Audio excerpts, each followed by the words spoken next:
BJP ಅವರು ಮದ್ದೂರು ಹೋಗ್ತಾ ಇದ್ದಾರೆ. ಬಿಜೆಪಿ ಅವರು ನಾಳೆ ಮದ್ದೂರಿಗೆ ಹೋಗ್ತಾ ಇದ್ದಾರೆ.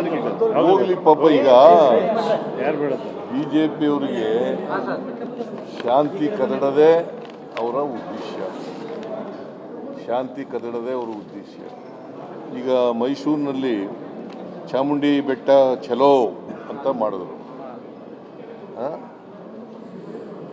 RSSನವರು ಬೇರೆಯವ್ರ ಕಡೆಯಿಂದೆಲ್ಲ ಬಂದಿದ್ದಾರೆ. ಶಿವಮೊಗ್ಗದವರು, ಚಿಕ್ಕಮಗಳೂರವರು, ಕೊಡಗಿನವರು, ಚಾಮರಾಜನಗರದವರು, ಮಂಡ್ಯ, ಇವೆಲ್ಲ ಬಂದು ನೆಮ್ಮದಿನ ಹಾಳು ಮಾಡೋದು, ಶಾಂತಿಯನ್ನು ಕದಡತಕ್ಕಂಥದ್ದು ಇದನ್ನು ಮಾಡ್ತಾರೆ. ಅದಕ್ಕೆ ಚಾಮುಂಡಿ ಬೆಟ್ಟಕ್ಕೆ ಹೋಗ್ಲಿಕ್ಕೆ ನಮ್ಮ ಪೊಲೀಸ್ನವ್ರು ಬಿಟ್ಟಿಲ್ಲ. ಅವರು ಮಂಡ್ಯದಲ್ಲೂ ಕೂಡ ಮದ್ದೂರಿನಲ್ಲಿ ಇವತ್ತು ಬಂದ್ ಮಾಡೋಕ್ಕೆ ಕರೆದಿದ್ರು. ಈಗ ನಾವು ಅವ್ರು ಹೇಳೋಕ್ಕೂ ಮುಂಚಿತವಾಗಿ 21 ಜನಕ್ಕೆ ಅರೆಸ್ಟ್ ಮಾಡಿದ್ದೀವಿ.